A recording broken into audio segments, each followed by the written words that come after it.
Voilà, donc nous avons la joie d'accueillir ce soir Jacques Attali autour du thème de la fraternité pour ouvrir un cycle de 4 conférences sur cette fraternité.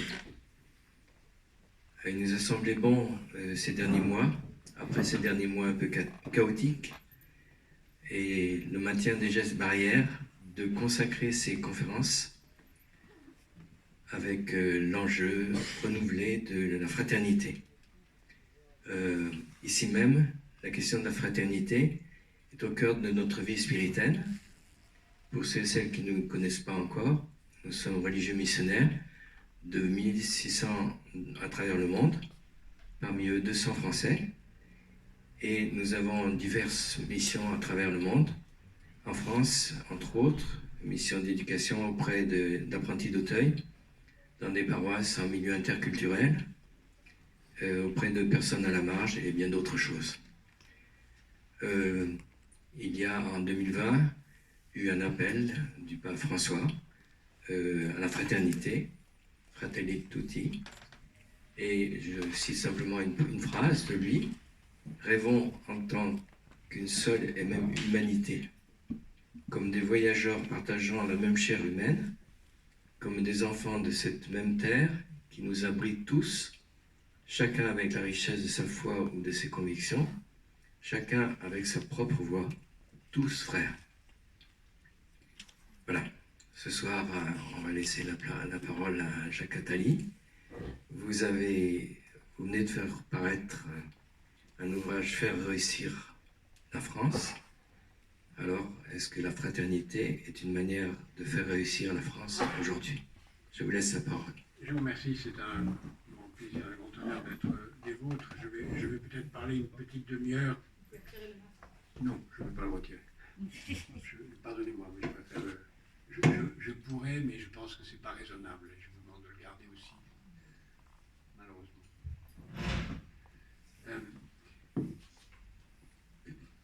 C'est un thème qui m'est très cher depuis très longtemps. J'ai d'ailleurs publié un de mes livres sous ce titre de fraternité avec un S il y a 20 ans. Et vous ne m'entendez pas? Ah, alors peut-être que le micro ne fonctionne pas, peut-être que je vais prendre la main. Vous m'entendez mieux comme ça? Alors je recommence, je dis que c'est un grand honneur d'être avec vous pour quelque chose comme une heure ensemble. Et c'est un thème qui m'est très cher, sur lequel j'ai publié un livre il y a 20 ans. Je commencerai par quelques réflexions très, très générales, et puis je viendrai sur des thèmes plus modernes, plus récents. Les thèmes plus généraux, vous les connaissez mieux que moi, aussi bien que moi. La tradition de la fraternité se retrouve dans à peu près toutes les civilisations.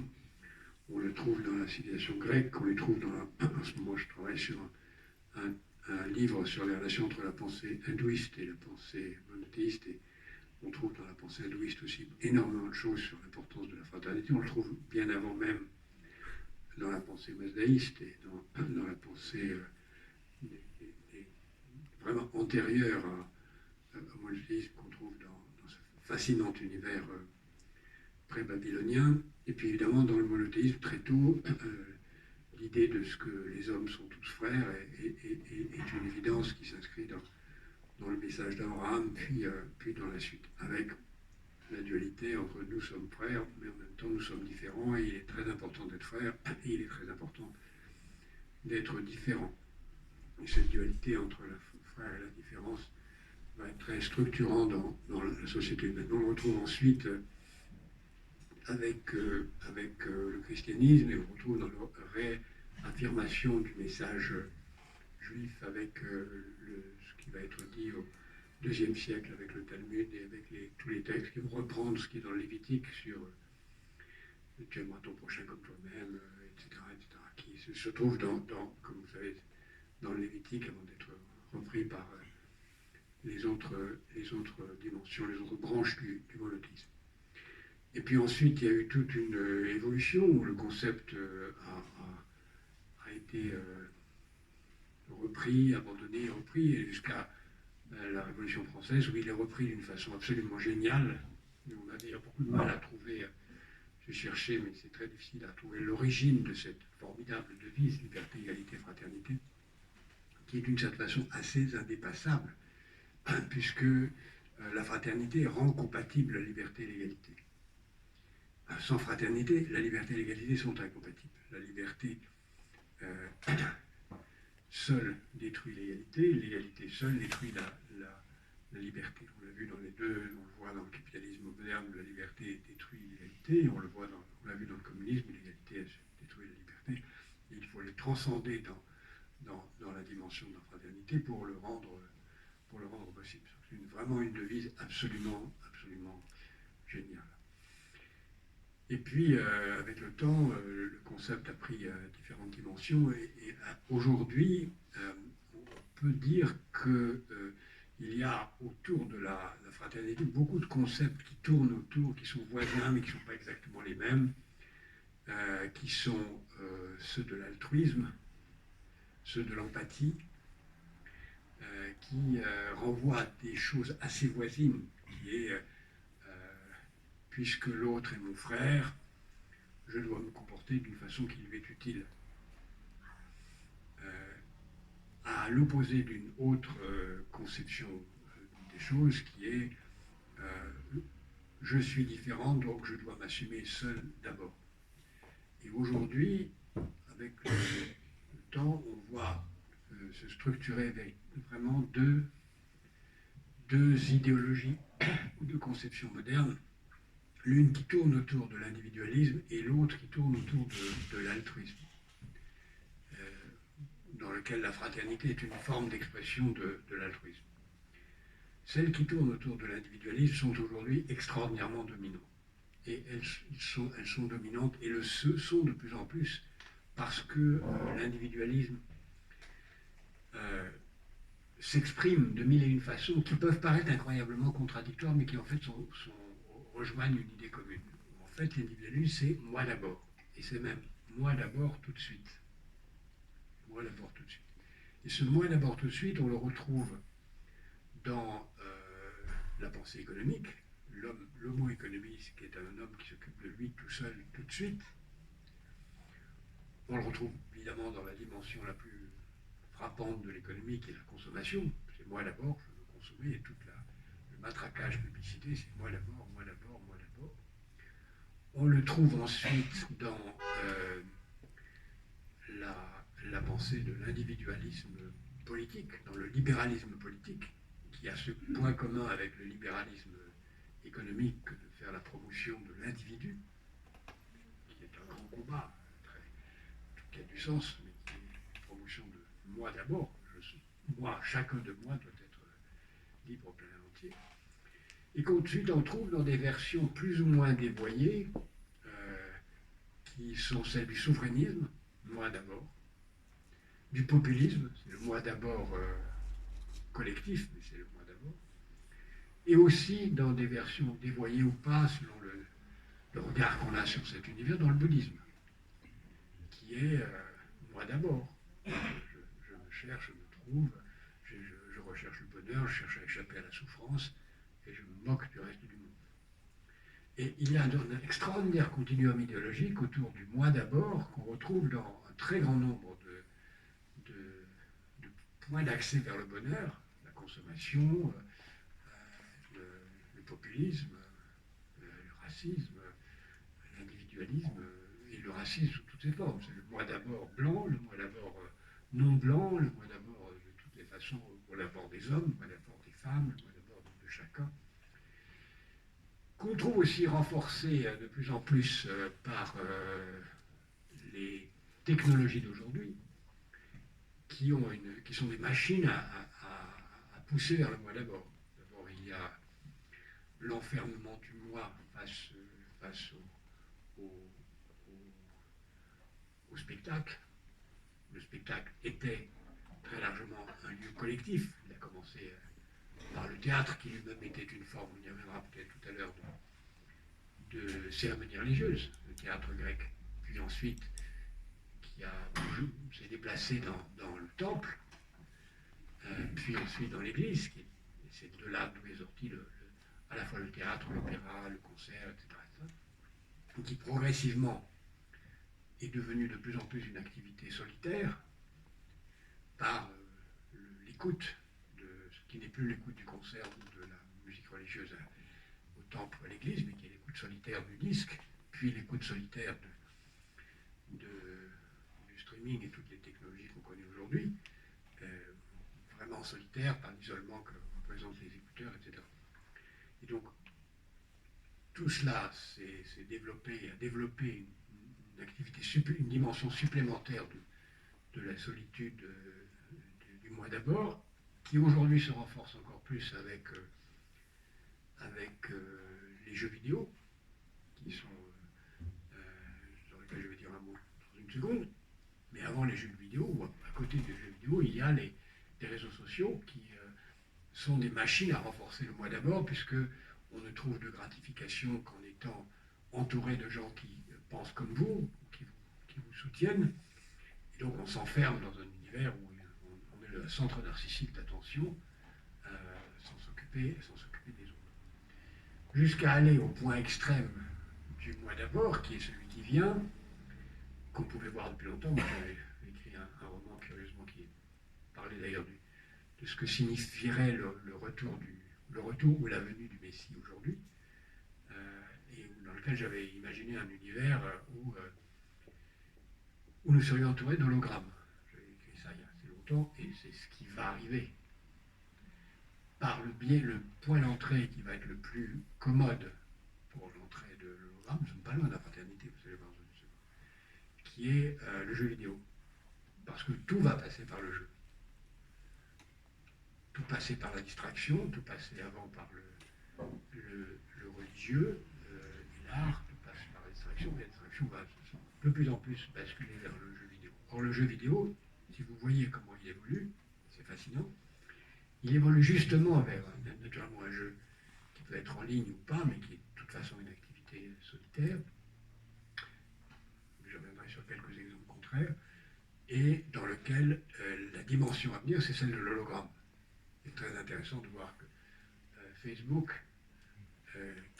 qui appelle métaverse, qu'on connaît depuis très longtemps sous le nom d'hologramme, il n'y a rien de nouveau dans le métaverse, mais quand les exemples qu'il donne, c'est je vais faire de l'escrime avec un hologramme, je vais faire de la boxe avec un hologramme, je vais jouer aux échecs avec un hologramme.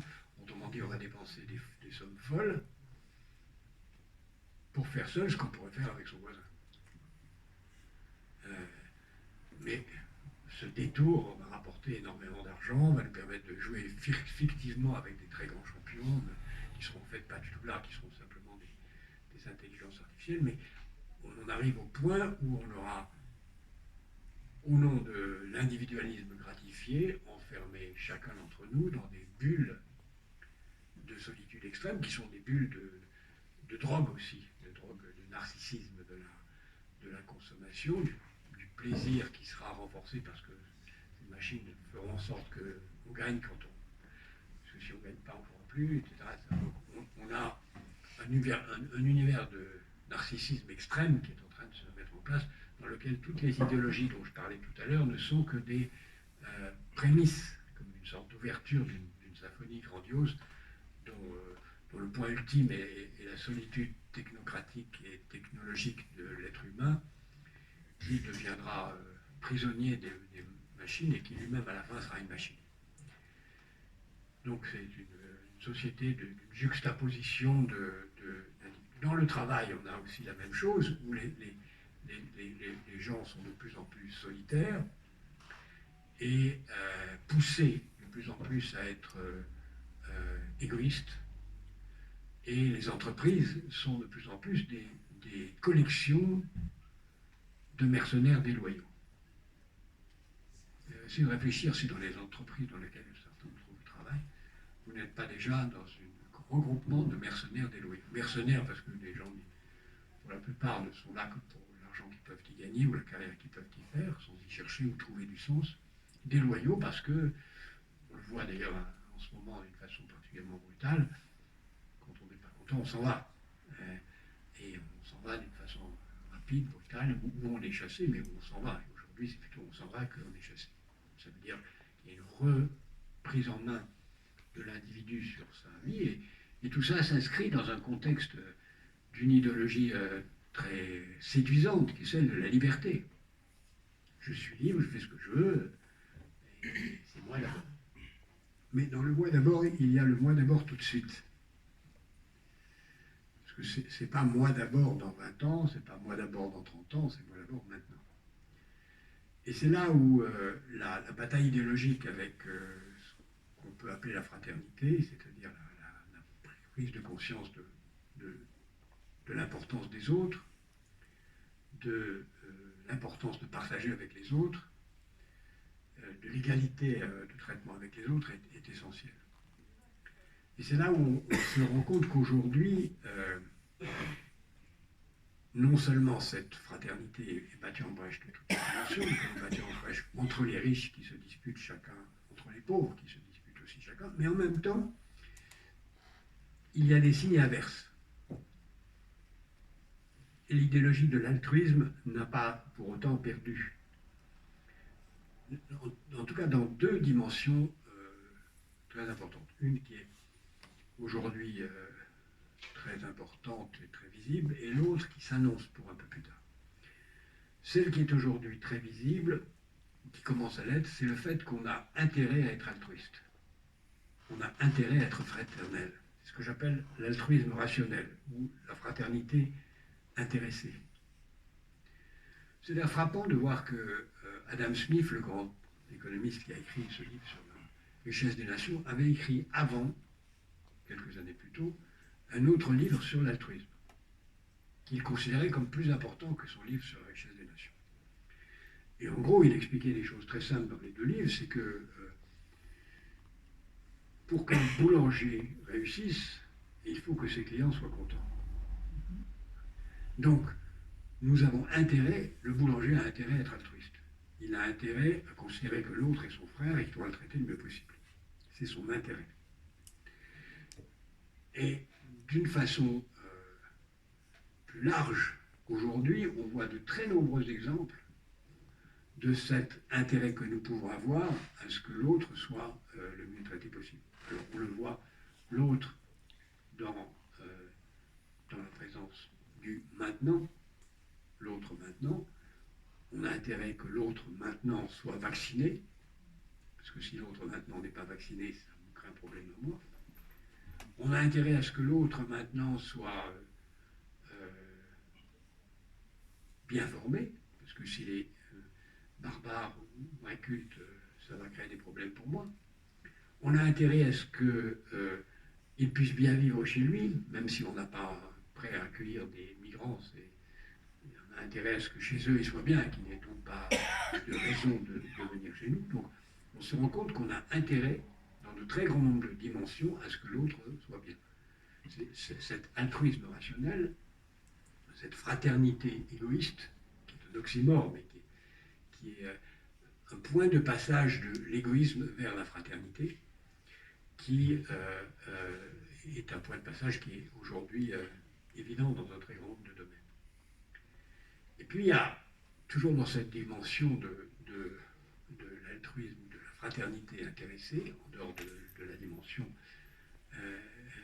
idéologique ou religieuse, il y a un altruisme intéressé à l'égard d'autres gens qui ne sont pas maintenant tout de suite. C'est la fraternité à l'égard des générations futures.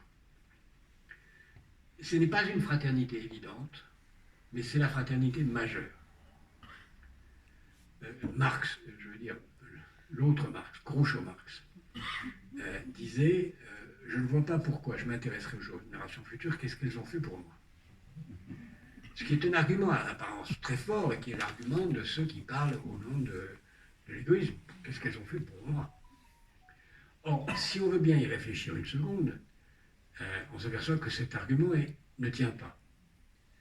Parce que supposons, pour prendre un raisonnement mathématique, que, très bien, on ne veut pas compter sur les générations futures, donc supposons qu'il n'y en a plus. Supposons à partir de la minute présente, il n'y a plus personne qui naît sur la planète. Qu'est-ce qui va se passer? D'abord, on n'aura plus besoin de maternité, ce qui n'est pas très grave, puisqu'on est entre nous. On n'aura plus besoin d'école, ce qui n'est pas très grave non plus, parce qu'on est entre nous. Sauf que les profs seront au chômage, puis ensuite on n'aura plus personne pour aller remplacer les éboueurs, les techniciens, les professeurs, on n'en a plus besoin, puisqu'il n'y a plus de jeunes, c'est pas grave, mais aussi les électriciens, mais aussi les médecins. Ah, ça commence à nous toucher. Et donc, tous ceux qui sont vivants et qui, par définition, sont les derniers vivants sur la planète, vont avoir une vie d'enfer assez vite, puisqu'il n'y aura plus personne pour remplacer ceux qui partiront à la retraite, et il n'y aura d'ailleurs personne pour payer les retraites. Donc, on se rend compte, avec un peu de raisonnement, qui a pris quand même 2 minutes de ma part, qu'on a intérêt à être fraternel à l'égard des générations futures. Soit les générations futures déjà nées, soit les générations futures encore à naître. Et on le voit d'ailleurs d'une façon extrêmement concrète aujourd'hui, puisque depuis le Covid, on a perdu un très grand nombre à l'échelle mondiale, mais même à l'échelle française, moins à l'échelle française qu'à d'autres pays européens à l'échelle mondiale. Le fait que beaucoup de gens n'ont pas pu aller à l'école, ou ont perdu des années d'études, et donc on a déjà perdu des cohortes, comme on dit en statistique, d'ingénieurs et de médecins qu'on n'aura pas, parce qu'ils auront perdu les années, ils seront partis ailleurs. En Afrique, c'est effrayant ce qui est en train de se passer, du point de vue du désastre de scolarité dont on paiera le prix dans 20 ans. Donc, on se rend compte qu'on a intérêt au bonheur des générations futures. Et donc, un égoïsme rationnel ou une fraternité rationnelle nous pousserait à créer les conditions d'un monde vivable pour les générations futures. C'est des choses qui ne sont pas évidentes, mais qui pourtant se trouvent pratiquement déjà engrammées dans nos comportements. Par exemple, pourquoi est-ce qu'on a développé l'éducation? Après tout, on pourrait se dire, l'éducation, c'est les générations futures, on s'en moque. Et quand on regarde l'histoire longue de l'éducation, on s'aperçoit d'abord qu'il y a des espèces animales qui avaient compris l'importance de l'éducation, pour la raison que j'ai dit. Si vous n'éduquez pas les enfants, ils ne seront pas là pour vous remplacer quand vous ne serez plus en état de faire. Que l'humanité a très très vite compris, disons, il y a 5000 ans, ce qui est quand même très récent si on prend l'histoire humaine, qu'on avait intérêt, peut-être un peu plus d'ailleurs, peut-être 7-8 000 ans, on ne sait pas vraiment, parce qu'on n'a pas beaucoup de sources, mais qu'on avait intérêt à apprendre aux enfants à faire les choses qu'on fait. Par exemple, on a des traces de façon certaine que sous le néolithique, même avant, à la fin du paléolithique, on a un enseignement, puisqu'on a retrouvé des bifaces d'éducation, des bifaces de formation, qui montraient qu'on apprenait aux enfants ou aux jeunes adultes, on ne sait pas très bien qui, à refaire les gestes des autres. On leur faisait à l'identique, donc le monde était répétitif. Mais il y avait déjà cette idée, j'ai intérêt, moi, à ce que mes enfants savent quelque chose. Donc on avait déjà ce souci de transmettre, qui était un souci intéressé, qui n'était pas un souci, ça peut être un souci idéologiquement fraternel, mais c'était aussi une raison rationnelle. Nous avons intérêt à cela. Et aujourd'hui, c'est encore de plus en plus vrai. À l'égard de beaucoup de domaines, on a intérêt à ce que les générations futures se portent bien. C'est pas, on a intérêt à ce que les générations futures aient un bon climat, on a intérêt à ce qu'ils aient une bonne santé, on a intérêt à ce qu'ils aient une bonne éducation, parce qu'on sait très bien, pour ceux qui d'abord, nous pensons tous que nous sommes immortels.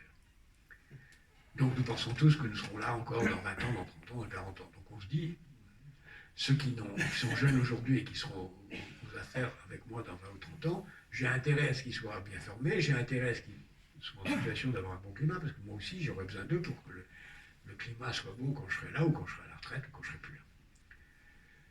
Donc, il y a un début de prise de conscience d'une fraternité à l'égard des générations futures qui est en train de se mettre en place. Très faible, parce que la puissance de la machine du moi tout de suite, puisque vous voyez, entre le moi d'abord, c'est tout de suite, tandis que dès qu'on parle de fraternité, on bascule très vite dans le long terme. La fraternité dans l'immédiat, c'est-à-dire le vacciner mon voisin, c'est bien, mais ça ne suffit pas à donner tout son sens à la fraternité. La vraie fraternité, elle est transgénérationnelle. C'est très important. Ça. La vraie fraternité, elle est transgénérationnelle. Elle s'applique dans la durée. Et là, dans certains cas, on franchit un cap qui est que, au-delà de la fraternité rationnelle, qui nous amène à construire l'Europe, qui était un des sujets que vous avez mis en exergue de cette conférence, nous avons intérêt à l'Europe. Chacun nous avons intérêt à ce que les Européens soient ensemble. Au-delà de cette fraternité rationnelle, apparaît pour certains, et pas pour tous, le plaisir, le bonheur d'être fraternel, indépendamment de l'intérêt qu'on y trouve. Par exemple, si moi je trouve du plaisir à parler avec vous, je trouve du plaisir à vous communiquer mes idées, indépendamment de l'idée que ça pourrait vous être utile ou du sentiment que vous pourriez me retourner un regard de gratification sur ce que je vous donne. Je trouve moi du plaisir à le faire. Et le vrai altruisme ou la vraie fraternité, c'est celle qui n'attend pas de retour. Donc on passe d'une fraternité intéressée à une fraternité désintéressée, je le fais sans attendre de retour. Et qui va même plus loin, quand la fraternité s'exprime d'une façon qui, moi, est celle qui me concerne le plus, je vis, et je dis très souvent, c'est un grand privilège que de pouvoir être utile. Autrement dit, je remercie ceux qui me mettent en situation de pouvoir l'être. Je remercie mes étudiants parce qu'ils me donnent l'occasion d'être utile, de leur être utile, et c'est à moi que cela apporte quelque chose. Et la vraie fraternité, enfin, le deuxième étage de la fraternité, il y a la fraternité rationnelle et il y a la fraternité dépassée, totale, qui est celle de la fraternité qui n'attend pas de retour. Aimer, vraiment, c'est aimer sans attendre de l'être. Sinon, c'est pas aimer vraiment, c'est aimer d'une façon intéressée. Ça fait partie de l'altruisme rationnel.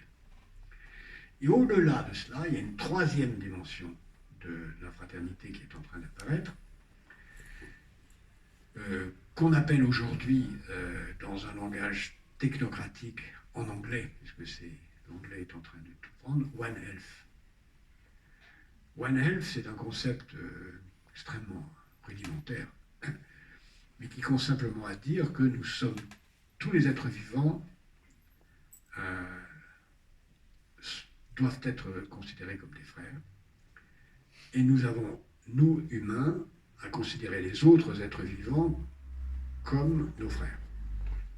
Alors c'est un concept vertigineux, parce que d'abord c'est un concept qui peut rentrer dans le concept de l'altruisme intéressé. J'ai intérêt à ce que les autres êtres vivants soient bien portants, parce que j'ai intérêt à ce qu'il y ait une forêt, j'ai intérêt à ce qu'il y ait des animaux, j'ai intérêt, etc.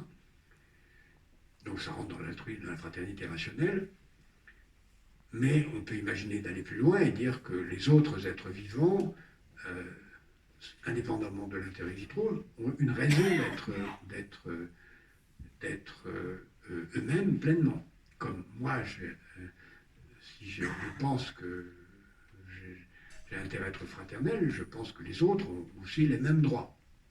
Ce qui amène à ce qui va venir comme un changement radical dans cette troisième étape de la fraternité, c'est le fait de donner des droits aux autres espèces vivantes. Autrement dit, de considérer un mouton comme une personnalité juridique. Il y aura un droit, des droits, des devoirs aussi, si possible, mais des droits. Et donc, il pourrait ester en justice contre l'être humain. Il y a des pays, c'est le cas au Canada, dans certaines provinces, ou en Colombie, ou en France, il y a quelques réflexions très intéressantes par des philosophes sur le fait de donner le droit à un fleuve. Il y a un livre qui vient de paraître sur la Loire. Que se passerait-il si on donnait à la Loire la possibilité d'ester en justice? Très intéressant comme perspective.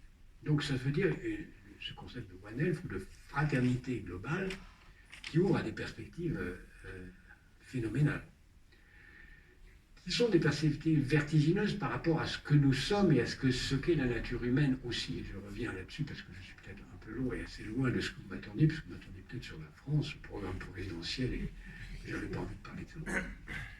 Mais je pourrais en parler sur vos questions. Mais qui nous amène à des perspectives vertigineuses sur plusieurs dimensions. D'abord, la place du religieux, qui est celle qui doit le plus exprimer ce discours en soi. Deuxièmement, comment articuler le religieux avec cette fraternité globale, en sachant qu'il y a, en tout cas dans le discours monothéiste, et étant moi-même d'une autre branche du monothéisme que cette merveilleuse institution qui nous reçoit, je sais qu'il y a dans ma tradition l'idée que l'homme est supérieur à la nature. L'idée que la nature est là pour servir l'homme. L'idée que l'homme doit maîtriser la nature. L'idée qu'un jardin, c'est mieux qu'une forêt. L'idée que les animaux sont au service des hommes. On trouve ça dans 50 passages de la Bible. Comment articuler cette situation avec l'idée que nous sommes frères au-delà même de l'espèce humaine? C'est une question. Comment l'articuler aussi avec les textes qui dans la Bible sont d'une férocité extrême sur la place des femmes qui n'existe pas, le droit à la peine de mort, la glorification des combats, enfin toute une série de textes qu'on retrouve dans ce que vous appelez l'Ancien Testament et que j'appelle la Bible, qu'on trouve aussi dans d'autres textes, même si le Nouveau Testament a été, si je peux me permettre, une révolution dans la mesure où il a balayé tout ce qui antérieurement n'était pas l'amour. Et donc il a donné à la dimension de l'amour qui se trouve dans le texte précédent une suprématie sur tous les autres textes, mais sans pour autant abandonner tout ce qu'il y avait dans les autres textes qui étaient, en particulier dans le Lévitique, impitoyables en termes de droit et de manifestation de droit à la barbarie au nom de la loi. Et puis il y a une deuxième dimension sur laquelle il faut réfléchir et qui est très importante, c'est celle de ce que la fraternité est non seulement essentielle pour préserver la survie ainsi du fonctionnement de nos sociétés, tel que je viens d'exprimer, elle est encore plus fondamentale pour préserver l'existence même de l'être humain. Quand on regarde l'évolution de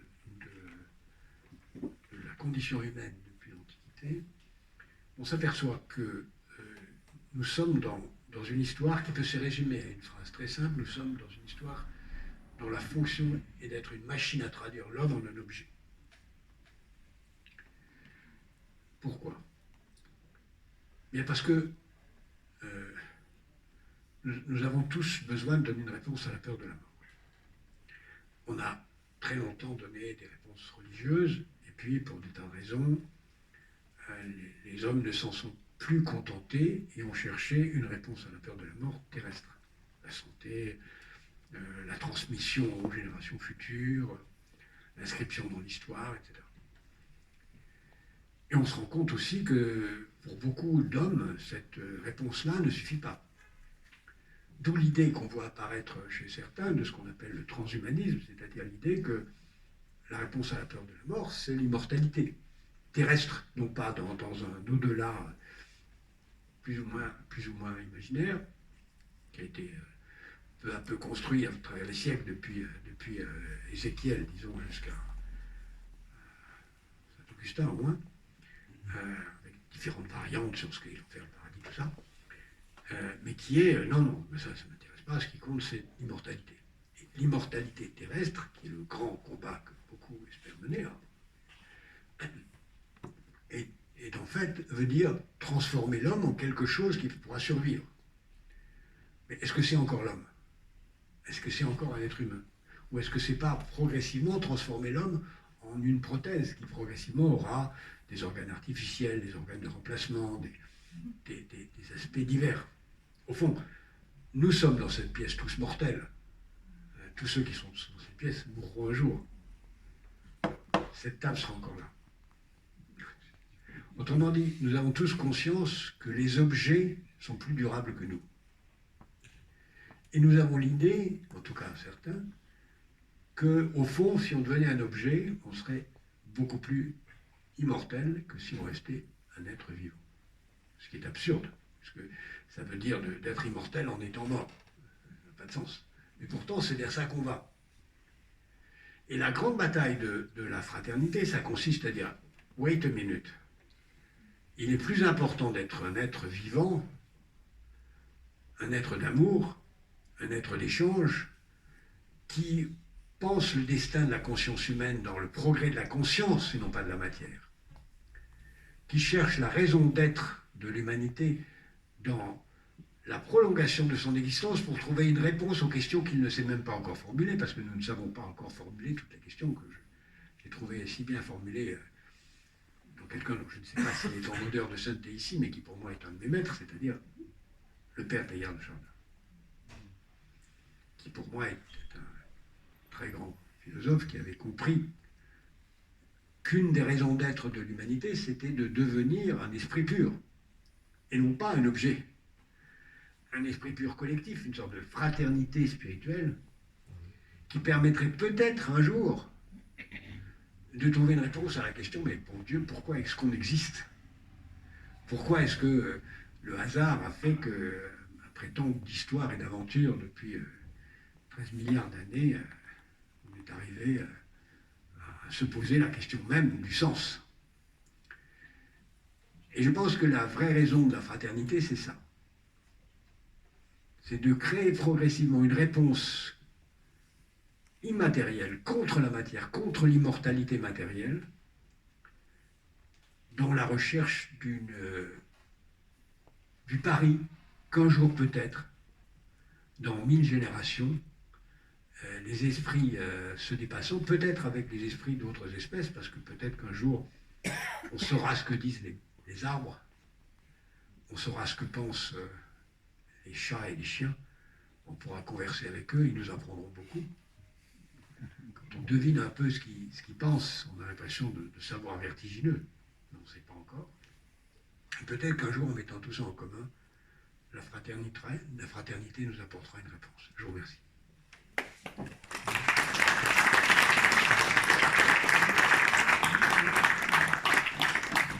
Alors, si vous voulez que je vous réponde sur l'Europe ou les sujets plus prosaïques, ce sera avec plaisir. Voilà, si quelqu'un a une question, on va prendre un temps de questions-réponses, puis ensuite on libérera. Je sais que j'ai bousculé votre agenda et que vous êtes pris à 19h30 impérativement, donc je vous laisserai à 19h. Non. On a 1h30. Je vous laisserai à moins 20. D'accord. Tout d'abord, merci pour l'organisation de cette conférence. Merci pour votre présence. Je suis Rémi Goubert, étudiant à Assas dans l'association Génération Maastricht. On est nombreux là. Et j'avais une question. Vous parliez de fraternité des générations plus anciennes pour les nouvelles générations, donc nous, ou du fait de notre âge. Quelle solution, puisque vous avez en effet écrit un livre récent sur les propositions pour la présidentielle, etc., quelle solution concrète est-ce que vous proposez pour faire en sorte que notre génération, celle des attentats, celle du Covid, celle de tout ça, puisse s'en sortir davantage? Merci. On est reparti pour 2 heures, là. D'abord, je dis souvent en réponse à ce genre de problématique que vous n'êtes pas des spectateurs, vous êtes des acteurs. De toute façon, quand on me demande si je suis optimiste ou pessimiste, pour l'exemple d'un match de foot. Si je suis spectateur d'un match de foot, je suis optimiste ou pessimiste pour l'équipe que je soutiens. Elle est bonne, elle n'est pas bonne, elle va gagner, elle va perdre. Mais si je suis joueur, si je suis un des joueurs sur le terrain, ça ne sert à rien d'être optimiste ou pessimiste. Par définition, l'attitude optimiste ou pessimiste, c'est une attitude de spectateur. Si je suis sur le terrain, je cherche à savoir quelles sont mes forces, quelles sont mes faiblesses, quelles sont les forces des adversaires, comment je peux faire mieux avec mes partenaires. Donc, votre question n'appelle pas une réponse de moi qui soit une recette immédiate. C'est à vous à le faire. La seule chose que je peux vous dire, c'est que c'est possible, qu'il y a des moyens qui ne dépendent pas de moi, mais qui dépendent de vous et de tous les autres, pour que votre vie soit la meilleure possible. Or, quand on regarde ce qui vient devant nous, la probabilité du pire est grande, la probabilité du meilleur existe, mais comme nous ne sommes pas, ni vous ni moi, des spectateurs, la question c'est qu'est-ce que vous allez faire concrètement pour que le meilleur réussisse et pas le pire. Le pire, on peut le décrire, hein, la crise climatique, fin de la diversité, la disparition de l'espèce humaine, tout ça à échelle d'un siècle, c'est possible. Mais ce n'est pas nouveau.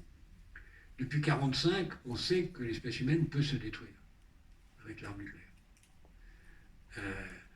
Depuis 65 millions d'années, on sait que la vie peut largement disparaître sur la planète. C'est arrivé avec, en 65 millions d'années avec un truc, semble-t-il, qui nous est tombé sur la tête. Donc on sait ça. C'est pas nouveau. La question, c'est qu'est-ce qu'on fait pour l'éviter. Ce qu'on fait pour l'éviter, pour moi, se résume à une chose très simple. Ne rien faire sans penser à la conséquence que ça aura sur les gens qui vivront dans 50 ans.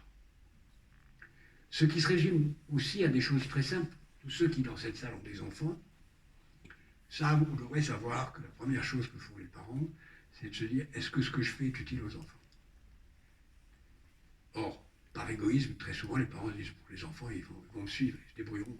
Je fais ce qui est bon pour moi, je fais le métier que je veux, je vais au théâtre si je veux, je déménage si je veux, je divorce si je veux, je ne m'occupe pas des enfants et ils suivront. Or, la clé, c'est d'agir dans l'intérêt des enfants.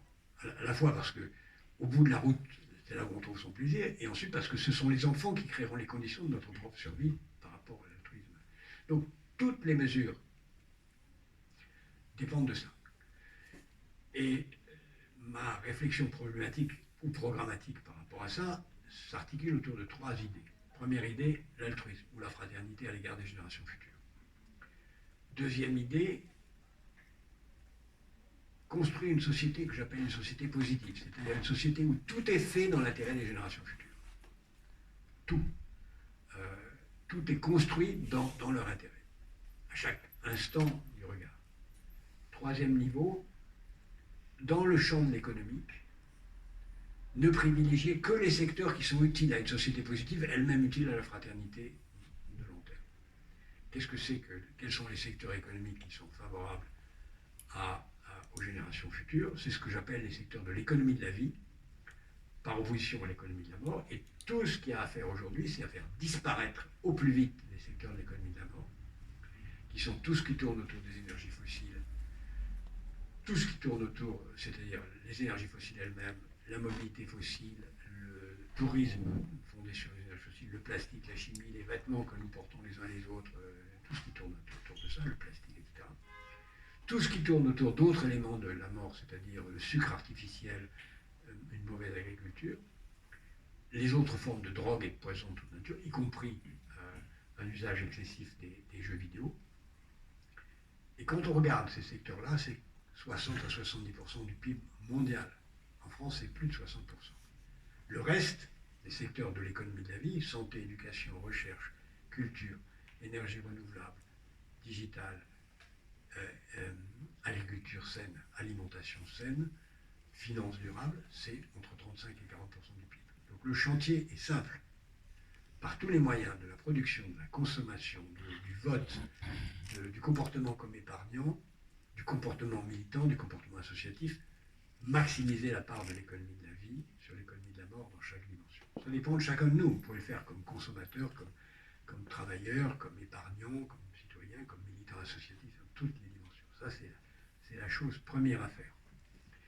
Et puis aussi, parce que l'économie n'est pas tout, faire en sorte qu'une large partie de la vie ne soit pas dans l'économie, mais soit ailleurs. Si vous prenez un domaine que j'ai passé du temps à le comprendre, c'est celui de l'alimentation. Le repas est anticapitaliste, par nature. Parce que quand je mange, je ne travaille pas, je ne consomme pas de ce que je mange, et je bavarde avec les autres. Très dangereux. Donc depuis le 19e siècle, le capitalisme a tout fait pour tuer le repas. Il y arrive.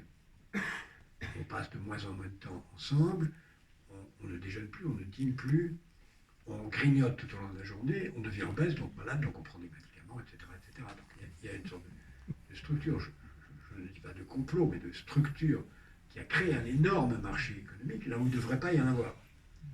Là où on devrait conserver du temps, du vrai temps, ce que les philosophes appellent du bon temps, qu'on défendrait contre l'envahissement de la marchandise, qui est envahi quand on passe 10 minutes à manger un sandwich devant son ordinateur, et que dans l'après-midi, on grignote des cochonneries sucrées ou salées. Ça, c'est un des exemples de la bataille nécessaire. Alors, évidemment, il y a beaucoup d'autres dimensions, il y a éducative et dimension de santé. Dans ce livre, on a rassemblé 250 propositions pour y parvenir, qui sont en effet des choses qu'on espérera voir venir dans une campagne présidentielle, qui sont à la fois au niveau national, au niveau européen, au niveau plus largement mondial. On l'a proposé et on espère agir. Je fais cela en ayant présent à l'esprit une phrase de Marx, l'autre, Karl, qui a interrogé par ses amis socialistes au moment de la création du Parti socialiste prussien, allemand, il lui avait envoyé leur programme et ils avaient demandé au vieux maître, qui était dans la fin de sa vie, qu'est-ce que vous pensez de notre programme? C'était le congrès de Gotha, premier congrès du Parti socialiste. Et Marx a répondu une réponse brillantissime et cinglante. Marx n'était pas marxiste. En leur expliquant que c'était sans intérêt, que ça ne servait à rien, que de toute façon le socialisme ne viendrait qu'après le capitalisme à la place et que ce n'était pas la peine de chercher à le faire en Allemagne. Et puis il a envoyé cette lettre qui est un document magnifique qui s'appelle Critique du programme de Gotha. Et il avait signé son envoi par une petite phrase en latin, parce qu'il parlait parfaitement latin. Dixi et salvavi animam meam. Ce qu'on peut traduire par je dis ça, mais je ne pense pas que ça va se marcher, mais je dis ça pour sauver mon âme. Ce qui, de la part de Marx, c'était quand même intéressant. Et j'ai souvent eu cet état d'esprit moi-même. Je ne suis pas sûr que ça serve à grand-chose, mais je le fais pour sauver mon âme. Maintenant, c'est à vous à sauver la vôtre. Très bien.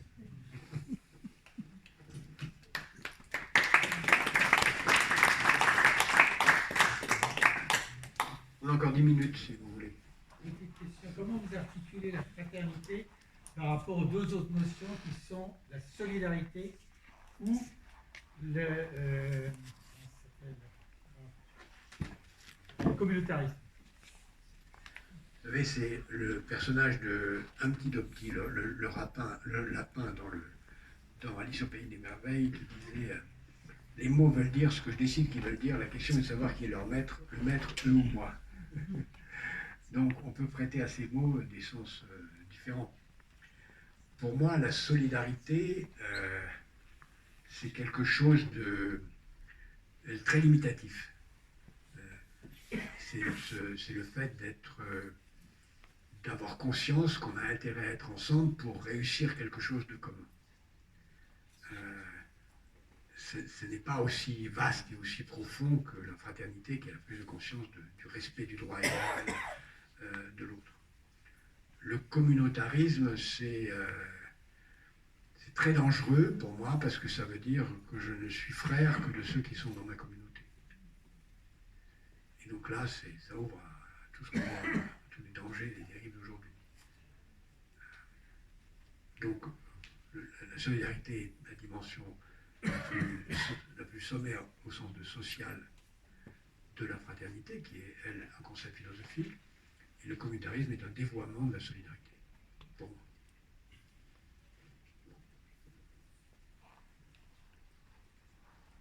Voilà, s'il y a une Dernière question. Dernière question.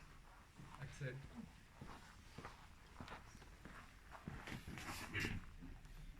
Monsieur Attali, bonjour. Merci pour vos propos. Vous aviez dit que la fraternité est essentielle pour sauvegarder l'avenir de la société, et je suis d'accord avec vous. Mais vous avez dit aussi qu'on vit aujourd'hui dans une tendance profondément individualiste.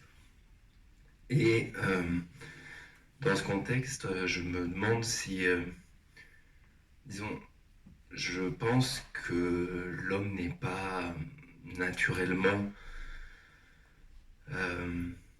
est un peu naturellement individualiste et qu'il aura du mal à se soucier du bien-être de son prochain et du bien-être de la nature. Et je me demande, dans cette disposition d'esprit, est-ce que vous pensez qu'il faudrait aujourd'hui dans la société imposer un peu cette fraternité, imposer ces liens fraternels entre les hommes? D'abord, j'ai essayé de vous expliquer que la fraternité commence par la fraternité rationnelle. Alors, la prise de conscience qu'on a intérêt à être rationnel. La prise de conscience, et on le voit à chaque dimension, et il faut insister là-dessus, nous avons intérêt à être fraternels. Et ensuite, on passe, quand on a réussi cette première étape, à se rendre compte qu'on trouve du plaisir à être fraternel, même si on n'y a pas intérêt. Donc, il faut d'abord vivre la fraternité comme un acte d'égoïsme. J'ai intérêt à être fraternel. L'exemple du vaccin en est un, l'exemple de l'unité européenne en est un autre, l'exemple de l'éducation, j'en ai pris plein. On a intérêt à être égoïste. Alors, la fraternité imposée, c'est le pire. C'est l'utopie de Thomas More, c'est la dictature stalinienne, c'est je fais votre bonheur contre votre regret, ce qui est d'ailleurs une question qui n'est pas facile, parce que quand je dis tout à l'heure il faut décider dans l'intérêt des générations futures, on pourrait très bien imaginer que ça se traduise par très bien, donnons le droit de vote aux générations futures et qu'elles nous imposent leurs décisions. Et qu'on dise, bon, ben, après tout, il suffit de dire qu'il y a un dictateur qui parle au nom des générations futures et qui nous impose nos décisions. Et je pense qu'il est très important, et je vais conclure là-dessus, très important de comprendre qu'on est dans un dilemme très difficile, qui est que nous devons construire une société fraternelle à l'égard des générations futures sans passer par la dictature. Parce que vous avez raison, c'est une tentation. Et cette tentation, on l'a connue dans le passé. Quand on regarde ce qui s'est passé avec la naissance de la social-démocratie, on a souvent dit, de façon courte, la social-démocratie commence avec Roosevelt, qui met en place les grands travaux, ou avec les Suédois, qui mettent en place les premières amorces de la sécurité sociale. Le premier programme de grands travaux et de social-démocratie, c'est Mussolini en 1922. Le deuxième programme de social-démocratie, c'est Lénine en 1924. Le troisième, c'est Hitler en 1933. Et Roosevelt n'a été que le quatrième. Autrement dit, on a balbutié en passant par une social-démocratie totalitaire avant d'en arriver à une social-démocratie démocratique. Et aujourd'hui, il y a le même risque. On le voit avec le modèle chinois, qui parle au nom des générations futures, la survie de la Chine, etc., qui impose un modèle au nom de l'avenir. Nous, en Europe en particulier, parce que les États-Unis sont, à mon sens, perdus dans ce débat, parce qu'ils sont vraiment dans un narcissisme individualiste qui va les conduire au suicide, nous avons à construire une société démocratique dans l'intérêt des générations futures. Si on n'y arrive pas, ou on va tomber dans le modèle américain ou anglais, c'est-à-dire le chacun pour soi, y compris communautaire, et ça sera la guerre civile, ou alors on va se jeter dans les bras d'une puissance autoritaire qui nous imposera l'intérêt des générations futures. Et c'est ça le dilemme, la grande difficulté que les plus jeunes d'entre nous ce soir auront à affronter. Construire une société dans l'intérêt des générations futures sans passer par le totalitarisme. Merci beaucoup.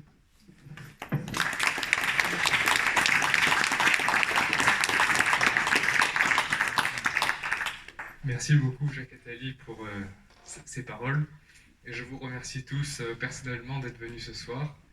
Voilà, pour vous dire juste un petit mot sur la genèse de cette intervention, j'avais voulu que Jacques Attali intervienne notamment devant des étudiants, parce que tous les jours, je suis un petit peu attristé de voir l'égoïsme et l'individualisme de la part de mes camarades, et de voir vraiment cette polarisation des jeunes qui prennent des positions très extrêmes, très radicales, et qui pensent pouvoir vivre justement qui vivent de leur passion.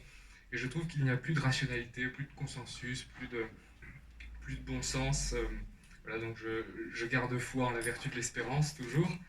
Et j'ai été très content de cette intervention. J'espère que ça a pu éveiller des consciences, voilà, avec les étudiants qui sont parmi nous ce soir. Voilà, merci beaucoup. J'étais heureux d'être là, et si vous me réinvitez, je reviendrai. Merci.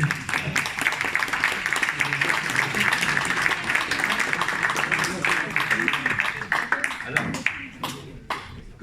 rapidement, comme je l'ai dit, c'est un cycle de 4 conférences. La prochaine aura lieu le 27 février, le 27 janvier. Ce sera la fraternité en politique, et l'intervenante sera une élue locale de Drancy, Clémentine Makangila Debo. Et la troisième conférence aura lieu le 17 mars sur la fraternité dans un engagement local, avec quelqu'un qui est engagé dans une association locale du 5e probablement. Et le 28 avril, ce sera la fraternité, le dialogue interreligieux. Si certains parmi vous sont intéressés de savoir les rendez-vous prochains, vous pouvez mettre votre adresse mail sur le papier à la sortie et on vous communiquera les informations. Merci. Bonne soirée.